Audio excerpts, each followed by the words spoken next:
Hi, everyone. Welcome to the Success Without Sacrifice show. Today, we're going to talk about how you can stop chasing time. Stay tuned.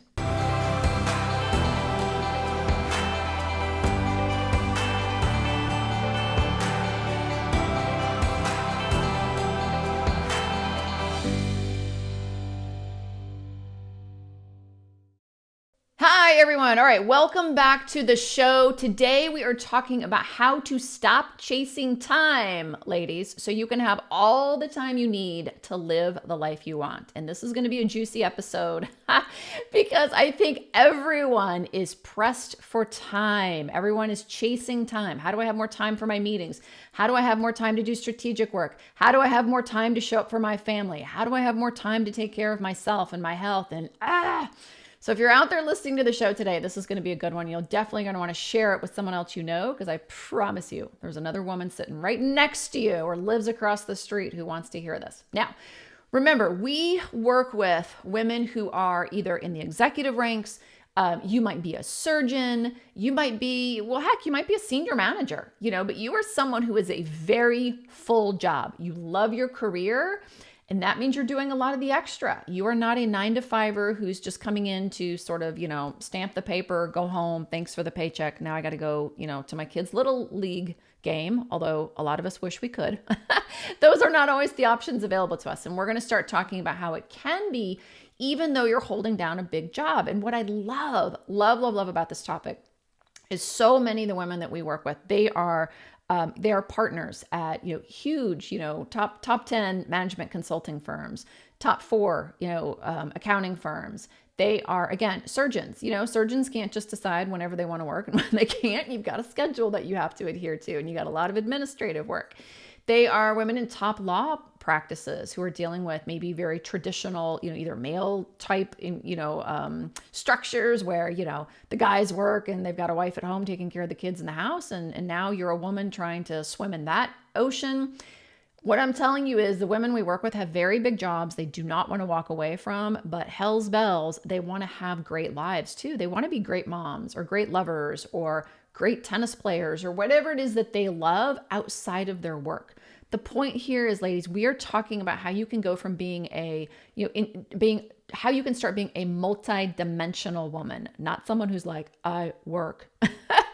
I used to be so afraid, like I'd go to a cocktail party or something like when I had time, and I'd go to a cocktail party and people would be talking about all these interesting things they'd like seen on TV or read in the news or done out in the community. And they'd be like, Kate, what do you do? What's going on with you? And I'd be like, I've worked. It was like the only thing I could even talk about. So super excited about today's episode. Jaden Cleary is here with us. She's our Director of Performance Coaching. So Jaden, welcome. Thank you, Kate. I'm very excited to dive into this topic as well, because most of us as high-performing women have been told that we need to live our life in terms of trade-offs if we want to be successful. Yes. And it sucks to live a life of trade-offs. And we get stuck in this. We want to believe that we can have it all, but we've never been taught how to have it all. So then we buy into this, like you said earlier, we're trying to fit our life into the cracks, and then we're not happy and we're not fulfilled. So yeah, looking forward to diving into this with you. Yeah, this is going to be good. And so let's talk about, I always like to talk about what doesn't work. Let's get that stuff off the table, because if you're chasing those things and they're not working for you, what happens is then we start beating ourselves up and we're doing it wrong. So I love calendar management and calendar blocking. I do that myself. Great tool. As many of you know, it doesn't always stick though, right? Best intentions, start of the year. Here's my calendar blocking. You can have your EA do, some buffering for you. Those are pretty normal at this level. If you don't have an EA, then, you're doing your own calendar blocking. You could do time management things, to-do lists, prioritization. There's all sorts of different things out there that help you prioritize in different ways. You can try to have a super organized desk, a super organized house. You can try outsourcing, right? You've outsourced your entire life to other people. What else is it that people typically try? And so then what happens is, and I tried all these things too, and it was like, it would work for a week or work for 3 months or whatever. My big job just got in the way. All of a sudden I was on the road all the time, or a huge project would blow up, or these things happen. And then all of a sudden you're just like, oh my gosh, well, there goes my well-organized home. Or, you can only outsource so much of your life before you're like, well, I'd actually like to spend time with my own child. And the nanny was raising my kid. And so if you've tried a lot of those things, that's not what we're doing here today. I'm not going to give you the latest, email strategy to clean out your inbox. You can Google that stuff, ladies. Please. So what we're here to talk about is how you can start creating the life you want, despite the fact that you have a 60, 70, 80 hour a week job that pays you really, really handsomely. You don't want to walk away from that paycheck and do what most people tell you, like Jaden just said, is you're going to have to settle. You either take less money, less challenging career, and you get more flexibility with your time, or you have zero time. You better pay the price, lady, and you can make the big bucks. That is old. We have to stop that. Okay. So the very first thing I want to talk about is why that doesn't work. So the way we have all been taught in our first world achievement-oriented cultures is we have been taught that the hard thing comes first, which sadly is work. And I don't think work should be hard. I like to work personally. It's like really creative. It's enjoyable. It's fun. It's why I do it so much. I enjoy working. But we're told that hard thing, the work, has to come first. And then you can go relax and enjoy your life. And that is just bunk. It doesn't work. We know it. We see people burning out. We see women not getting into, leaning into their career in the upper echelons of leadership. We see women walking away because of this. And it doesn't have to be that way. I don't care if every man around you is working that way. I don't care if every woman around you is working that way. Good for them. That's their life. We're here to talk about yours and what you can do, even if you're in that type of sweatshop environment. Is the first thing you have to realize is that was given to you. There's a lot of different ways to create success, and that is not going to work if you also want to have a big life. Right? And everyone here listening to this podcast today is, I think you're saying, I want to have a big life. I don't want to be average Jane. I want to be exceptional Jane. I want to live, and I have the opportunity and the possibility, and I've had the good luck and the good fortune to be in a place where I've got a runway for a big life, right? And so that is what we want to make sure that you're able to do. So that whole thing that work has to come first and everything else has to go second is over. And so what I really want you to do is start recognizing what that is. Work does two things for us. We're going to learn now about human behavior. You guys know that this is always what I'm teaching about. You've got to understand what really creates a great life. What creates a great life is meeting your needs at the most optimal level possible at any point in time. Gonna say it again, okay? Meeting your needs at the most optimal level possible or available to you at any given time. And the needs that you've been made aware of, or where you've been programmed, and I've been programmed through this societal habits, is meeting your need for security. That's basically what a job does, right? It keeps you secure. It gives you money to put a roof over your head. So think about it. Biologically, if we don't have a roof over our head, it's going to be a lot harder to survive, right? If we didn't have homes and we were all just sitting here freezing to death or boiling to death wherever you live, not that you cannot live in the bush. I'm not saying you can't live in the bush. People do. But in general, what our job does is it gives us money to, just think of it very basically, to protect ourselves. Now we have homes. You might have a car that also provides safety. Probably safer to drive on a highway than to walk down a highway. So just think of this very logically at this point, ladies. So our jobs give us safety, security, right? That is a human need. You have to have that to survive. If we're not safe, the likelihood of being eaten by a bear, being killed by weather storms, all these different things, think about it just biologically as we've evolved, is a lot higher. We didn't live as long when we didn't have these things, right? And there's other things like medicine and all these others, but we're not going there, right? So that is what your job does. The other thing your job does is what? For those of us who are ambitious and high achievers, what it does for us is it gives us efficacy, or what we're going to call esteem.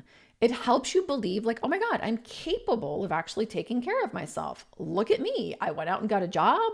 They actually hired me. Wow, they're promoting me. Oh my goodness, I'm making money. Wow, I'm making a lot of money, right? That's what we call there's esteem pieces that are built in there that are positive, but there's also some esteem pieces in there that are not so positive, which is You're only valuable for your title. Like, a senior vice president is more valuable than a senior director. BS. That is total BS. A surgeon is more valuable than a nurse. BS, right? Like, obviously surgeons have a very amazing skill level. A senior VP has an amazing skill level, but so do senior directors. And so I don't buy into this theory that the higher up you go, the more valuable you are. Again, that was given to us by culture. But we also tie a lot of our self-worth in our jobs. Ambitious women do. Okay. So basically what's happening is every single day, what we're prioritizing is our own self-worth, what we're going to call esteem, right? And security. And what else is coming at the wayside doesn't work, which is, your health, your connection, your autonomy. Autonomy is important. You cannot survive biologically if you don't have autonomy. Flow, or what we call rest, leisure.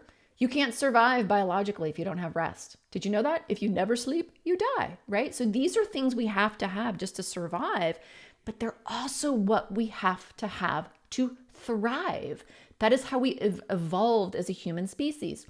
And when you understand this and you get really good at identifying these needs, all 7 of them, now all of a sudden you go, wait a minute. Oh, I forgot purpose. Purpose is the other, like meaning and purpose. Our life has to mean something. But when you get really great at identifying these, guess what? You can work a 70-hour week. You can work an 80-hour week. You can work a 50-hour week. And you can get your needs met at a very optimal, effective level without having to have a 9-to-5 job where you only work 30 or 40 hours a week. Does that make sense? Jaden, anything you wanted to add to that? Yeah, Kate, it makes a ton of sense. And the piece of freedom that I hear in what you're talking about with this framework is that we often believe quality of getting a need met equals the amount of time we spend doing it. So to your point, often why our clients are saying, I want to work 35, 40 hours a week is because they want more time. And to what you just said, it's looking at time differently. So why is it that you want that extra time? Is it so, like, what is it for? And they say, I want to be able to take care of my health. I want to be able to actually have a connection with my husband and live our love story, our connection with my partner. So then to your point, when we start to look at it more from the place of, well, what need then does that mean you're wanting to get met? It creates a whole opportunity for looking at things differently. Now, all of a sudden, if I'm aware, I can actually be a fantastic mom, even in 20 minutes a day, because of how I'm spending that quality time with my child. It doesn't necessarily mean I need to volunteer at my son's school for half a day, which, by the way, I hate doing. So thank you to all those moms who do it, because it's not my thing, right? So that's a piece of freedom that this philosophy enables us as high performers to have more choice. And to your point, that gives us more autonomy, more freedom, more fulfillment, and then even more influence. Oh my gosh. Yes. Yes. It is all about freedom. Like, that is my thing. My thing is like, how can I be free of the golden handcuffs? Because the old way of doing things, it's all about prioritizing work and then filling in your life in the cracks and crevices. Like, what I used to do is I would be up every day, like, 6 a.m. Very first thing I would do is check all the emails, right? Then I would hurriedly get ready for work. Half the time my makeup was askew, God forbid, hopefully I got my outfit dialed in, yelled at my daughter, hurry up and eat your breakfast, ran off, dropped her at school. And then I would just drive like pell-mell to the office. The whole time I am on the phone, either listening to email, leaving email, chatting with my EA, God forbid I never got in an accident, like knock on wood. I was just multitasking. It was constant multitasking, just sweating and driving, like knuckles clenched to the steering wheel. Get into the office. The minute I walked in, someone was handing me a brief. Someone else was saying, can I meet with you today? My EA was trying to block me and tackle and make sure I actually got food put in me. It was just like this breakneck speed all day long. And then I would try to clear out, anywhere between the hours of 4 and 8, just depended on what my day was. Drive like a bat out of hell the whole way home. Again, like white knuckling it, hoping I get every green light, just to have a shred of a few minutes with my daughter in the evening. If I got off on time, then it was like, pick her up, hurry up, hurry up. You gotta eat, you gotta eat, you gotta eat. Okay, go do your homework, go do your homework. Okay, now we're gonna go to Girl Scouts. Now we go to, we used to ride horses. I mean, even just listen to the pace of my voice right now, that is what my life felt like. It just felt like hard all the time, because what I was doing was chasing time. And what I was doing was trying to put in this multi-dimensional life. I was trying to cram it into like these tiny little vestiges of time that I had in different areas of my life. And then I would go like, then I would beat myself up. I'd be like, Kate, if you got up at 4 a.m. to work out, you wouldn't be 15 pounds overweight. And then I'd beat myself up, and I'd try to get up at 4 a.m. Well, that's damn hard when you're going to bed sometime between 10 and midnight. And the last thing you did at night was, write a huge proposal, and you got that on your brain. And now you're going to get 4 hours of sleep, get up at 4 a.m. and like work out, and then beat yourself up for not working out, and then beat yourself up for not being a better ma. I mean, it was just awful. And like, ladies, if you're out here listening to that show and you're doing that, like that sucks. Like, that, and you're not doing anything wrong. That was what was taught to you. And then, as Jaden said at the top of the show, you're said like, well, you could have it all. And that's what you're trying to do to have it all. You are headed for burnout. You're headed for regret, because you're leaving life on the table, and you're going to look back someday and go, oh my God, like what happened? I've left so much of my life on the table because all I've done is work. But yeah, how do you get out of that? Okay. And that's why when I went looking for a solution, I went to human behavior, because I had to go to myself. I tried everything else. I tried every single multitasking priority, time management thing out there, running, yoga, the whole thing. Like, I'm not saying those are not good strategies. They're just strategies, but it's like, what's the framework that's sustainable? And what it was in human behavior. So it was understanding that we have 7 needs that we are biologically designed to have, that keep us alive and help us thrive. Because if we did not have those things, guess what? The human species, would have a tough time existing. We'd still be, monkeys or whatever it was. So the whole point to this is actually programmed in us. Psychologically, it's programmed in us biologically. And when you understand that you have these 7 needs, forget Maslow, that's really nice. That's used in erroneous ways in management practices. You could, whatever. This isn't, what other people have out there. So these 7 needs are what we have found best helps people really get their head around it, right? These 7. And then start making choices according to your needs. So let me give you an example, because you're like, okay, Kate, that sounds great. What do you mean? Let's just say, we have clients who do this all the time. Like, they'll come in, they'll start working with us, week number 1, and they're like, okay, I need to work 40 hours a week. Let's just say. I'm like, great. Why do you need to work 40 hours a week? Well, I just need to have more time. Cool. What do you need more time for? Well, I'm not healthy. I don't have any time to meal prep. I don't have time to work out. Okay, great. Now, we haven't gotten to the need yet. Health is a need, but then, okay, great. So what strategies do you want to use to meet the need? Because that's the next piece. Well, I like going to, I'm making this up, I don't know, Orange Theory, whatever. I'll plug Orange Theory. I've never been, no idea. But, I like going to the gym, whatever. I like going to the gym, 3 days a week. And I really like making, I want to eat salads. Okay, great. So that's what you want to do. So you want to work on your health. Why do you want to work on your health? Do you want to do it for energy? Are you trying to do it for that emotional release, like the endorphins? Are you trying to lose weight? And they'll say, I'm making this up. I want the endorphin rush. Like, I need that mental clarity that I get from a really good workout, and I want to lose some weight. Perfect. Now we've drilled down. We've identified the need is health, and we've identified what the outcome is you want for your health, the feeling you want. I want an endorphin rush, right? I want the mental release, and I want to lose some weight. Okay, great. Guess what? There's a million ways to do that other than going to Orange Theory and eating salads. So then what we do is we say, now we've got very clear, you don't need more time. You need the endorphin release, and you need to lose weight. And so then we can help them see that and go, okay, now what you need to do is find alternate strategies, because right now you're working 70 hours a week. How else can you get that endorphin rush? Well, there's like thousands of different ways to do that that doesn't require an hour in the gym, right? How can you start losing weight? I could think of 1,000 strategies right now, or at least a few dozen, on ways to lose weight without having to eat salads and meal prep that at home, right? And so now all of a sudden it's like, wait, I can get the outcome I want, which is better health, and still work 70 hours a week? Yeah. And then they'll say, okay, wait, Kate, but I still want to work 40 hours a week. And I'm like, okay, great. Why do you want to work 40 hours a week? And they'll say, well, I want to have a better connection with my partner. Cool. Okay. Great. You want to start, they'll say, I want to go on date nights with my partner. And I'm like, why do you want to do that? Well, that's connection.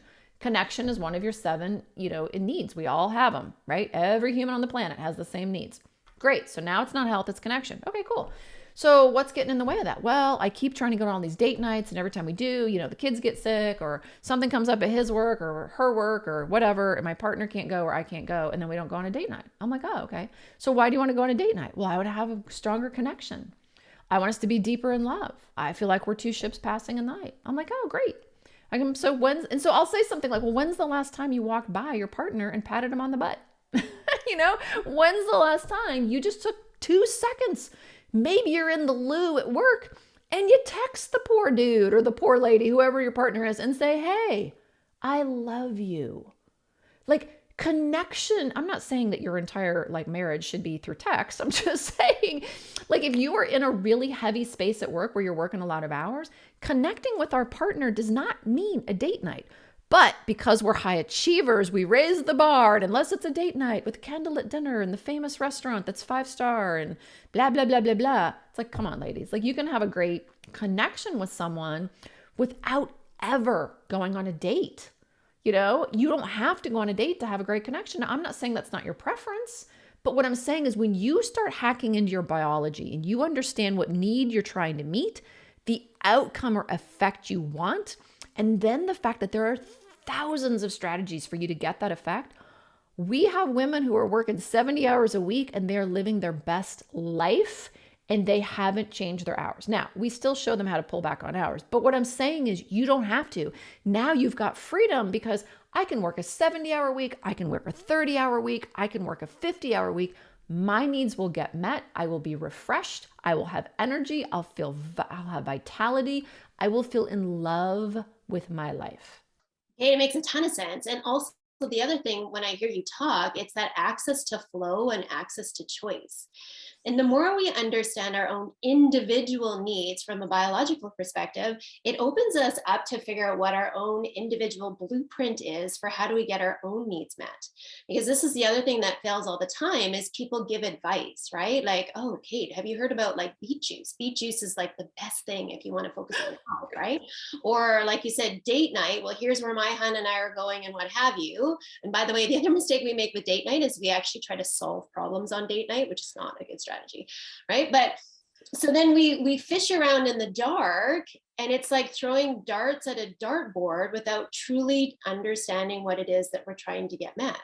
So when we understand the philosophy that we're teaching, which is 7 needs, by the way, so it's comprehensive. And most of our clients are like, oh my God, I didn't even realize that was a true physiological and biological need, that I need flow and leisure.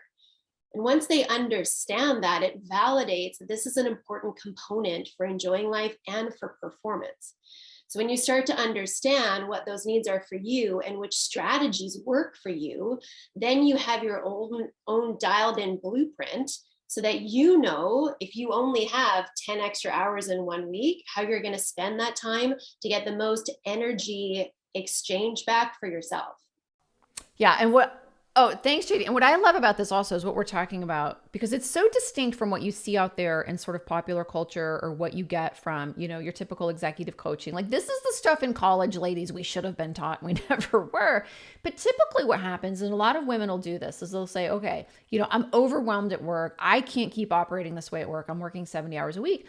And then you go to say, therapy, you go to executive coaching and you try to solve for one thing like, oh, I think if I was more confident, then I would, or I need to put up a better boundary. And they pick this one small thing that they want to solve for. Like, if I had better boundaries at work, then I could get more time back and then I'd have this great life. Or, if I was more confident in, I don't know, how I speak to my boss or how I show up for the leadership team meetings, then it wouldn't take me so much time to prepare and then I'd have a better life. And it's like, ladies, we are playing so small.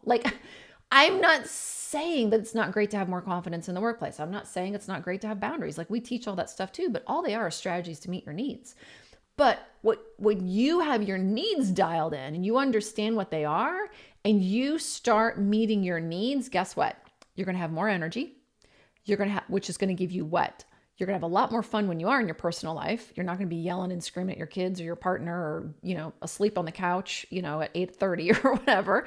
You are also going to have more clarity of thought. I make decisions now in rapid succession in milliseconds. I used to spend hours overthinking every decision. A, because I was exhausted, and B, because I didn't understand how to meet my esteem need. But it's like when you do this, it's just like, oh yeah, decision, decision, decision, decision, decision. No second guessing, no festering. What Jaden just said was key. You flow. It's like, do you really need more time or do you just need control? Because most of our clients are like, I just want control, Kate. Like I want to be able to unplug at, 2 p.m, go to my kid's basketball game or, school event or whatever, and then come back to work at maybe 4 and not feel like that's going to disrupt, my brain and disrupt the flow I'm in from like the work I'm doing. They just want to flow in and flow back, flow out and flow back into their office. And I'm like, yeah, that's what it does. Because you're no longer just holding your breath, trying to maintain this rigidity around your schedule. And if someone messes up the rigidity, then you just pop and like burst into tears because, oh my God, there goes the day. And now I'm not going to be, a great wife or a great friend or a great whatever, a great boss or whatever, because, you're very, it's like the house of cards has been blown over by one change. And this is key. When you understand your human behavior, your human needs, this biological and psychological inner workings, you just flow in and out, and there's like, yeah, some days I do yoga first thing in the morning. Some days I do emails first thing in the morning. Some days I don't do either. And I snuggle with my kids first thing in the morning. I'm just constantly paying attention to what do I need and what strategies are available to me to optimize how I meet that need in this moment, right? Sometimes it does mean I'm working and I'm telling the kids, I'll be with you later. Other times it means I'm telling work, I'll be with you later and I'm going to go be with my kids. But there's no more like heavy trade-offs. It's just flow and everybody is getting more than enough of you. But best of all, you just feel, it's like this feeling of peace, calm, fulfillment, energy. Yeah, it's like an amazing place to live, right? Well, yeah. And Kate, what you just said is key in the sense of you're getting your needs met. Oftentimes for women, we say, well, what do you want? And sometimes it's hard for us to articulate what we want because we don't know what we want. What we know is that we don't like how we feel, but we're not sure how to bridge that gap between how we want to feel and what does that equate to. Yeah. So, and other times people will say too, well, what are you going to do for yourself? Right. And it feels like one more thing on the to-do list, and it can feel insulting because it's like, I don't know. I don't even know how I'm going to get through the day. So when you start to understand your own needs, it becomes easier to actually put your needs first because you understand you can do it in some small slices decisively. It's like controlling a volume dial. So you get to control the volume dial and decide, when do I dial things up? When do I dial it back? And that gives you the access to that flow that you're talking about. So it makes it so much more doable.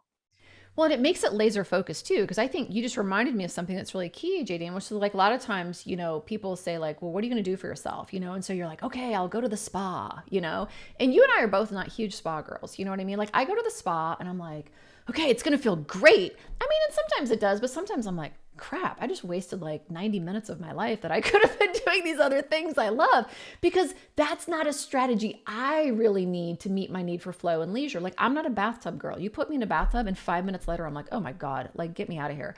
Like that. But you take me to an athletic field and tell me to run sprints or, I don't know, you take me doing something active. Like my husband and I love like rock climbing and all that. Like that's flow for me. I have to be active. And so a lot of times what happens is if you don't understand your needs and the outcome you're trying to get, then you'll do things like you were saying earlier, like your girlfriend said, eat beets, or your girlfriend said, do yoga. And you're like, oh my God. And then you don't get the output that you want, which is like feeling that flow. And then you beat yourself up and go, oh, I suck at yoga. So you do more of it, trying to get better at it because you're a freaking high achiever. Who doesn't want to fail at anything? All right, so here is how we can help. Our team has set aside time to speak with you personally in the next 72 hours about how you can apply these ideas to your career starting today. It's a 45-minute focused conversation and it's absolutely free. On the call, what we do is we chat about what's working in your career, what isn't, where you're spending all this time working when you could be playing. We want you to operate in your career with total freedom. Now, the best part is the call is confidential, and it is an opportunity for you to speak to an expert who's walked in your shoes, who knows exactly how to solve for what you're dealing with. The women we speak to tell us, Kate, this is the best thing that I've done for myself in years. Third party, confidential, shoulder you can lean on. Come on, right? So now go to goodlifeinstitute.org/call. That's goodlifeinstitute.org/call. And listen, if we're a good fit to work together, fabulous. Happy to share what that looks like. But if not, we have a whole host of other resources as well. So go to goodlifeinstitute.org/call, grab a time that works for you. And we are delighted to host this call, speak with you then, so you can stop chasing time and no longer have to suffer in your career for 1 second longer. All right. Now that's it for today's show. Thanks for being here, and we will see you next time.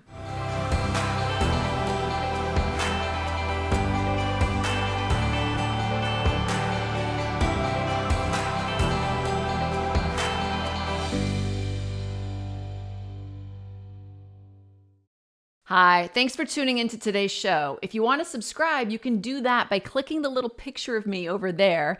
If you want to book a breakthrough call, which you absolutely should do, you can click the button below or go to goodlifeinstitute.org/call to book an appointment to speak to us.